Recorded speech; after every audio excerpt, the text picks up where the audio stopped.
वाल्मीकि आज का शिक्षा सेमिनार हमारी लुधियाना की टीम ने बहुत ही जद्दोजहद के साथ पहले तो एक डिसीजन लिया गया कि सितंबर में नहीं करेंगे, और वो भी आपके कारण कि सितंबर तक तो एडमिशन हो जाती है बच्चों की, उनको गाइड कैसे करेंगे। सेमिनार को अप्रैल में इसका फैसला हुआ। फिर लुधियाना क्योंकि आदर्श की बहुत सक्रिय भूमि है, ये लगभग खर्चे जो हैं वो लुधियाना के साथियों पे पड़ते हैं। 4 करोड़ रुपया जो खर्च हुआ वाल्मीकि उपवन पे, और उसमें मैं मोटा मोटा हिसाब लगाऊं तो लुधियाना से 50 लाख से ज्यादा रुपया लुधियाना से वाल्मीकि उपवन के लिए गया। फिर योगिमा पर्व होता है। योगिमा पर्व के सुबह के नाश्ते का पूरा राशन, हलवाई, उसकी भट्टियां, उसके सिलेंडर, लकड़ी, कोयला, हर चीज लुधियाना से जाती है। तो बड़ा एक खर्चा रहता है, मगर साधन उतनी है। उसके बावजूद साथियों की हिम्मत है कि हम जो एक शिक्षा की अलग है, जो सृष्टिकर्ता वाल्मीकि दयावान जी भी कहते हैं कि तप, दान और तीरथ से नहीं, आपकी मुक्ति ज्ञान से होगी। और यही बात, अजिंदर तेरा फोन बार बार चलिया भाई, किड्डा कारोबार है ये, अनुशासन बना के रखा करो।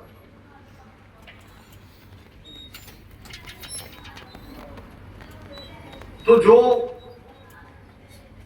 सृष्टिकर्ता वाल्मीकि दयावान कहते हैं, वही बात बाबा साहब भीमराव अंबेडकर जी ने कही कि शिक्षित हो जाओ। और उस बात को लुधियाना के हमारे साथियों ने अपने जीवन का एक ध्येय बना लिया कि हमने जहां अपने बच्चों का खर्चा करना है, जो आदर्श कहती है कि अगर आपके 2 बच्चे हैं तो 3 मान के चलो। एक संगठन आपका बच्चा है, मिशन आपका बच्चा है। मैं वैद साहब की मिसाल दे रहा था कि हर अवसर पे जब से वो आदर्श से जुड़े हैं, उनका योगदान हमेशा न रहता है, मैं कहूं या ना कहूं, मगर उनका अपने आप सोचते कि मेरा ये फर्ज बनता है। और मैं अब मिसाल देने जा रहा हूं आदर्श परिवार के उस योद्धा की जो आज हमारे बीच में नहीं है, वीरेश राज अतिकाय जी,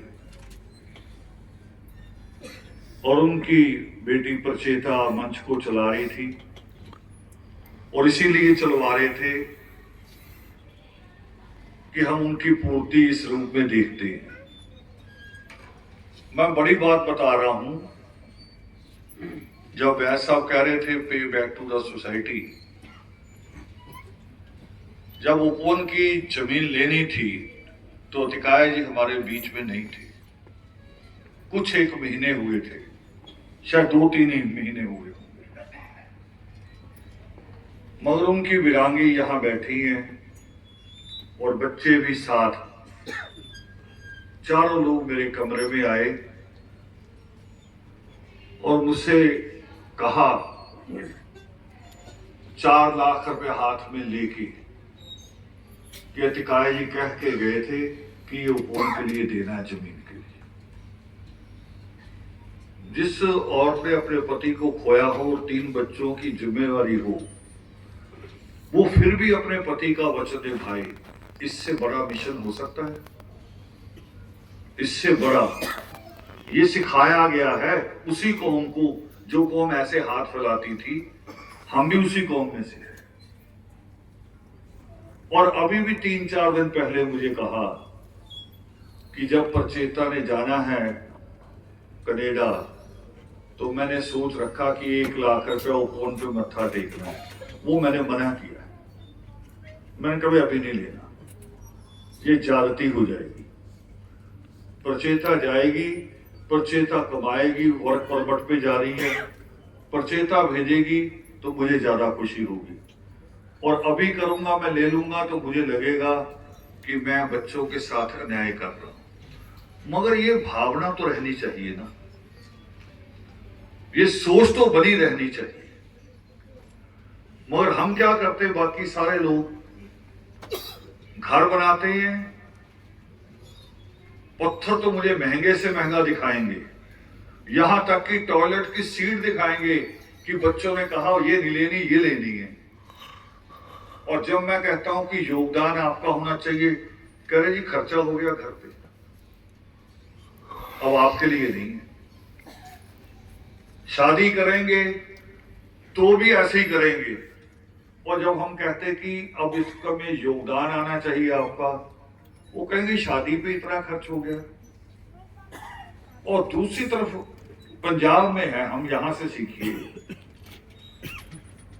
सिख परिवार में जब कुछ भी हो, सुख हो या दुख हो, वो पहले गुरुद्वारे का हिस्सा निकालते हैं, दोनों अवसर पे। वो कभी ये नहीं कहते कि ये दुख का समय है। मेरे साथी एक नजर नहीं आ रहे आज मुझे, पता नहीं बाहर बिठा दिया, साहिल जी वकील एडवोकेट साहब।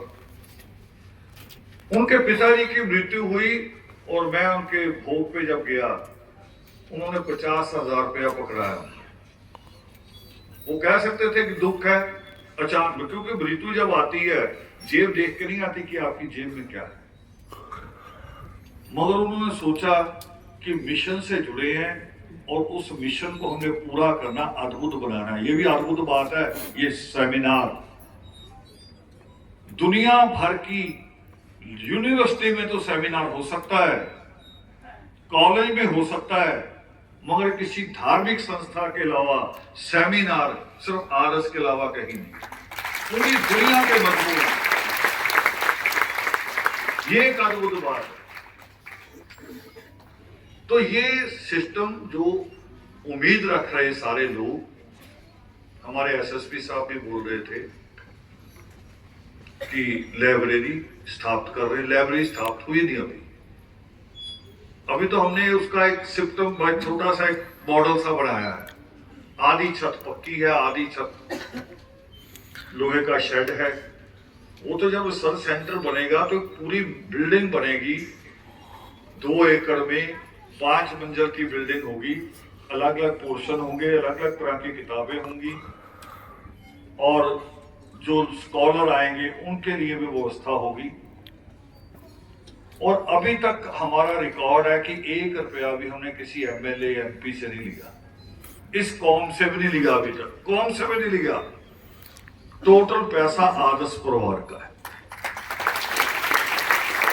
और आगे भी करना है, इसलिए मैंने बात यहां से शुरुआत की है। दूसरा जो सब्जेक्ट है हमारा, शिक्षा और रोजगार, उसमें हमारे जो पहले रिसोर्स पर्सन आए प्रोफेसर जगसीर जी, उन्होंने बड़ी बारीकी से और नई एजुकेशन पॉलिसी को पूरा ध्यान में रख के उस बात को उन्होंने कहा कि आपको अगर मेडिकल के अलावा, दोबारा नोट कर दो मेरी बात, मैं रोज कहता हूं कि ज्यादा बच्चे मेडिकल लो, मगर सारे अगर नहीं लेते तो जो बात जगसीर जी ने कही उसको 100% बांध लो, अपने दिमाग में बिठा लो। अगर मेडिकल के अलावा आप कुछ भी चुनते हैं तो एक सब्जेक्ट मैथ रखना ही रखना है, ये जरूरी है। क्योंकि जब भी आप कोई पेपर देंगे, कोई भी नौकरी के जो पेपर निकलते हैं, आर्ट्स वाले वहां मार खाते हैं कि मैथ छोड़ा होता है। पता बैंक का पता करो, बैंक में जो पिछली भर्तियां हुई हैं एसबीआई में 12,000, उसमें ज्यादा बच्चे वो पास हुए जिनका बीएससी था, क्योंकि फिजिक्स के और मैथ के क्वेश्चन धड़ाधड़ पार कर गए वो, और जो दूसरे तैयारियां कर रहे थे कॉमर्स वाले वो रह गए। ये सब्जेक्ट हमने इसलिए रखा कि एजुकेशन की माँ बाप पूरी ताकत लगाते हैं, बड़ी मुश्किल का पैसा कमा के दे रहे हैं, और बच्चे जीवन लगा रहे हैं। अभी पैसे की पूर्ति तो चलो हो सकती है, मगर जीवन जो निकल गया उसकी पूर्ति तो नहीं हो सकती। जो साल दिन एक पल भी जो निकल गया उसकी पूर्ति नहीं हो सकती, दोबारा नहीं आता। अब बच्चा टाइम लगाए, 20 साल लगते हैं एमबीबीएस करते करते। पहले 17 साल का आंकड़ा था, अभी नई नई क्लासें बीच में जोड़ दी हैं, 20 साल लगते ही। और 20 साल बाद बच्चे को पता चले कि मैं वो पढ़ लिया जिसका रोजगार ही नहीं है। जैसे बीटेक फालतू, एमबीए फालतू, और अब लॉ वाले भी बिल्कुल बेरोजगार घूमेंगे, बेरोजगार। उनसे कोई फॉर्म पे मोहर भी नहीं लगवाएगा, इतने हो जाएंगे। तो बच्चों को लॉ नहीं करा, या करानी है लॉ या बीटेक, तो उसके अंदर अंदर जाके देखना है वे कौन सी बीटेक करें जिसकी जरूरत है, जहां लोग कम हैं। जैसे एक चीज जगसीर जी बोल रहे थे, जगसीर जी या कोई और बोल रहा था कि जब मैथ के, जगसीर जी थे, मैथ के टीचर भर्ती हुई तो जो एससी की पोस्टें थी वो आधी से ज्यादा खाली चले गई, क्योंकि मैथ पढ़ते ही नहीं। तो वो चीज चुननी है बीच में से, बीटेक में चुनो फिर कि एरोनॉटिक्स की कर दी, जहाजों का इंजीनियर बनना है। और मेरी बात आज नोट कर लो, 10 साल बाद देखोगे कि लुधियाना से चंडीगढ़ भी आप जहाज में जाया करोगे, इतने जहाज आने वाले, जहाज टैक्सी के रूप में चलेगा, तो उसके लिए इंजीनियर की भी जरूरत पड़ेगी। तो बच्चों को उधर ले जाओ। ये हम इसीलिए करते हैं, इन सारे टीचर के आप नंबर लीजिए, जब जरूरत हो, लगे आपको कि यहां कोई चीज समझ में नहीं आ रही, आप इन टीचर से बात कर सकते हैं। और भी टीचर हैं हमारे पास, बहुत सारे नीचे भी बैठे हैं, आप इनसे बात कीजिए, उसके बाद कदम उठाइए। साइंस, होम साइंस की बात हो रही थी। मेरा तो अपना एक्सपीरियंस है, गादिया का एक बच्चा स्कूल में टॉप किया उसने, स्कूल वालों ने उसकी फोटो अखबार में भी लगवाई, बोर्ड में भी लगवाई।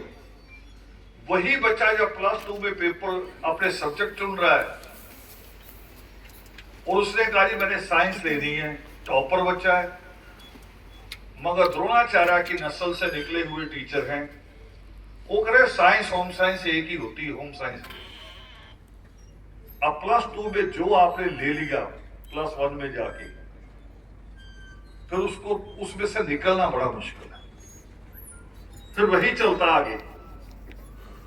जिस बच्चे ने एक साइंटिस्ट बनना था, डॉक्टर बनना था, वो बच्चा होम साइंस पढ़ रहा है कि चादर कैसे बिछानी है, आलू कैसे छीलने हैं, ये होम साइंस होती है जो मां सिखा देती है। स्कूल कॉलेज में बहुत मिसगाइड हो रहा है, बहुत टीचर खराब करते, लगभग खराब करते। उसके पैरेलल हमने ये खड़ा किया, पैरेलल व्यवस्था है ये आदर्श की सेमिनार, पैरेलल व्यवस्था कि हम अपने बच्चों को गाइड करें, और हो रहे हैं। चंदन जी को याद होगा, इंदौर गए थे, एक बेटी आके रोई थी मंच पर, सबको रुलाया भी था, और मैंने उसे एक ही चीज समझाई थी बस, गलत शादी हो गई थी और रोज रोती थी। अब एसएसपी साहब बैठे हैं, नीरज भी है, फोन करती थी रात को 11 बजे और रोती थी, कह रही थी मर जाऊंगी। 2-3 दिन जो मैंने ध्यान नहीं दिया, फिर अचानक मुझे लगा कहीं मारी ना जाए, दुखी इतनी है। और जब आप जैसे पुलिस वाले इंक्वायरी करते तो उसमें आता है रात को 11 बजे लास्ट बात किससे की, रावण बाबा से, और मर गई। केस मुझ पे बनता। मैंने उसे कहा अच्छा बेटे, एक तो कल दिन में बात करो, दिन पॉजिटिव होता, थोड़ा सा आर्मी पॉजिटिव होता, रात को नेगेटिव होता। जब उसे दिन में फोन बनाया तो मैंने उसे बताई बात, मैंने कहा अच्छा ये बताओ, तुम रोती रहो, सड़ी फुसी रहो, बीमार हो जाओ, तो तुम्हारी सास, तुम्हारा ससुर, तुम्हारा हस्बैंड खुश होंगे कि दुखी होंगे? कह रही वो तो बहुत खुश होंगे, मुझे मरती को देख के तो खुश होंगे। तो मैं कहा अगर तू खुशहाल हो जाए, अच्छे से घूमती फिरती दिखाई दे, फिर क्या होगा? कह रही फिर वो सड़ सड़ के मरेंगे। तो मैंने कहा यही तो करना होगा। ला किया हुआ था उसने, ला की हुई। फिर मैंने कहा तुमने जज बनना है, और जिस दिन जज बनी उसका पेपर रिजल्ट आया, दिन में कोई 11 बजे उसने मुझे फोन किया, उससे बताया नहीं जा रहा था कि मैं पास होगी, रोए जा रही। मुझे भी बहुत खुशी हुई, मैंने कहा मुझे पता है बेटे तू पास होगी, अब तू जज बन गई। तो ये आंदोलन वो है, पैरेलल व्यवस्था है, जिसने बहुत सारी जगह परिवर्तन लाया। लखनऊ इसकी बड़ी मिसाल है। यहाँ वंशिका बैठी है, 2 बच्चे आए थे हमारे पास रोते हुए, ईश्वर ने समझ दी, हमने दोनों का हाथ पकड़ा, डॉक्टर बन गए। मगर वो 2 नहीं बने, उनके पीछे अब कम से कम 20 बच्चे डॉक्टर बन गए, 20 बच्चे। और ये नहीं कि उनको हम मदद दे रहे हैं, उनको उत्साह मिला 2 बच्चों को देख, लाइन खड़ी हो गई। तो एक बात यहां बीच में आज आई थी कि एजुकेशन बहुत सारे फासले तोड़ती है, मगर भारत की जो जाति व्यवस्था है उसको तोड़ पाना बहुत मुश्किल है। अगर एजुकेशन तोड़ती तो बाबा साहब अम्बेडकर से ज्यादा डिग्री किसी के पास थी? फिर भी उनके ऊपर लेबल लगाया गया दलित का। भारत का रिजर्व बैंक उनकी देन, भारत के जितने डैम बन रहे उनकी सोच के पे आधारित, और फिर भी लेवल उनके ऊपर दलित होने का। हाँ, एक काम होता है, एक काम है, वो आज बोर्ड नहीं लगा, याद होगा, वही मैं कहूंगा अगर आपको, कि एक तो मंत्री नेता बनते कितने साल के लिए? कितने साल के लिए? 5 साल। 5 साल के लिए। और जो आईएएस आईपीएस बनता वो कितने साल के लिए? 35 साल के लिए, कम से कम पूरा जीवन ही कहो, वो भी ठीक है। और व्यवस्था किसके हाथ में होती है? इन्हीं के हाथ में होती है, आईएएस और आईपीएस के हाथ। और मैंने एक शब्द सुना कुछ दिन पहले, दृष्टि के जो है इंस्टीट्यूट के जो बॉस हैं, वो करें जो आईएएस आईपीएस पीसीएस या और जितने भी यूपीएससी से आते हैं, उन्होंने कहा ये भी एक जाति है। जब आईएएस हो जाता है तो एससी एसटी ओबीसी जनरल कुछ नहीं रहता, वो एक अलग जाति पैदा होती है। क्योंकि उसके हाथ में कमांड आ जाती। और मैंने तो खुद कैबिनेट मीटिंग एक दिन चलते हुए मुझे ले गए, कैप्टन कमलजीत होते थे, वो मुझे ले गए और मीटिंग में झगड़ा हो रहा टंडन के साथ बादल का, एक सीट हार गए थे बाई इलेक्शन, और मैं बैठा। तो झगड़े के बाद उनके बीच में हुआ भी आगे की सोचो, आगे कैसे सरकार बिछानी है। तो वो 2-3 योजनाओं पे बात करने लगे, मुझे एक साइड बिठाया हुआ था। मुझे नहीं पता मैं सारे आईएएस के बीच में बैठा हूं। मुझे तब पता चला जब वो आईएएस कह रहे यार 2 घंटे हो गए, फालतू की बकवास चल रही है, करना तो वो है जो हम चाहेंगे। तब मेरा ध्यान उनकी तरफ गया कि ये कौन है। तो फिर पता चला एक चीफ सेक्रेटरी बैठा है, एक पॉलिटिकल सेक्रेटरी बैठा है, सीनियर आईएएस। वो कह रहे इंजन तो हम ही है, सारा कुछ तो कितनी रेस देनी है, कहां खत्म कर देना, कहां फेल कर देना, ये हमारा काम। तो इसलिए हमें यूपीएससी की तरफ भी बढ़ना है। अभी हमारे 2-3 बच्चे पहली बार सीधे आईएएस बने हैं इसी महीने में। ये खुशखबरी है। इसी महीने में बाबा साहब अम्बेडकर, इसी महीने में महात्मा ज्योतिबा फूले, इसी महीने में वीरेश राजकुमार अतिकाय, और इसी महीने में आईएएस बने बच्चे। पहले डायरेक्ट आईएएस आए हैं, पहले प्रमोशन से तो बहुत सारे लोग बने। और अब वो जब एक बच्चा कूद जाता है ना, फिर दूसरे की भी हिम्मत बनती कि मैं भी कूद जाऊं। और मैं अभी खन्ना था 2-3 दिन पहले, और बच्चों से बात कर रहा था, आपसे भी वही बात करनी है।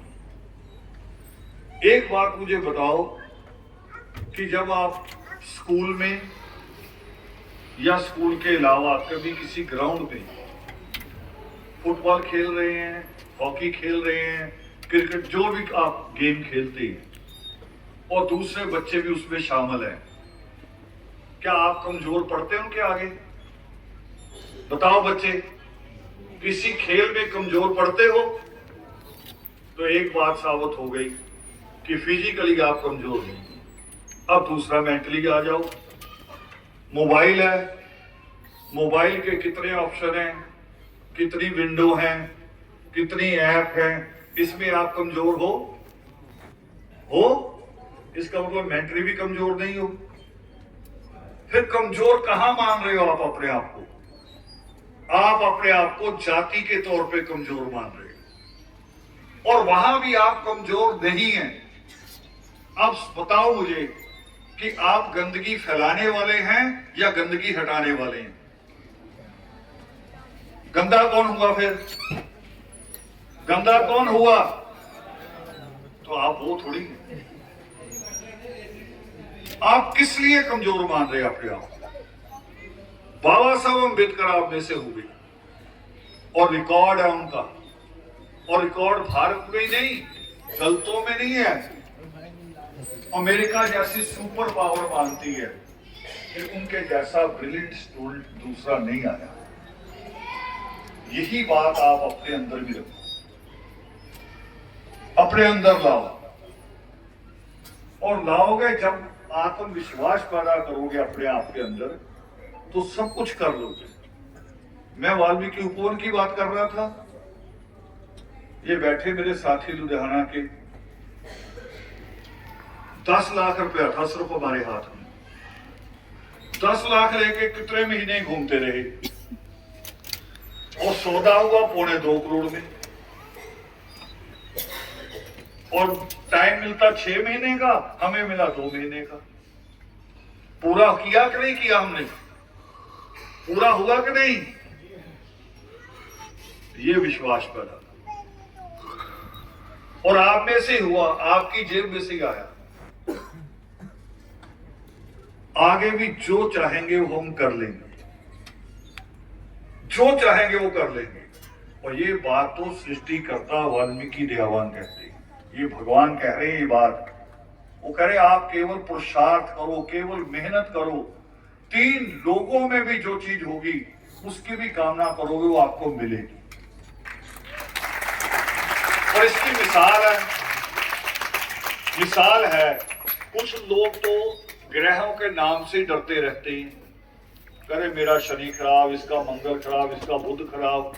और हमारे देश की बेटी थी कल्पना चावला, वो उन ग्रहों को देखने जाती थी, करी मैं दुरुस्त करूं, कौन सा खराब है। ठीक नहीं थी एक बेटी, तो जब वो जा सकती है, वो उनको चैलेंज दे सकती है, तो आप तो उनसे ज्यादा ताकत रखते हो।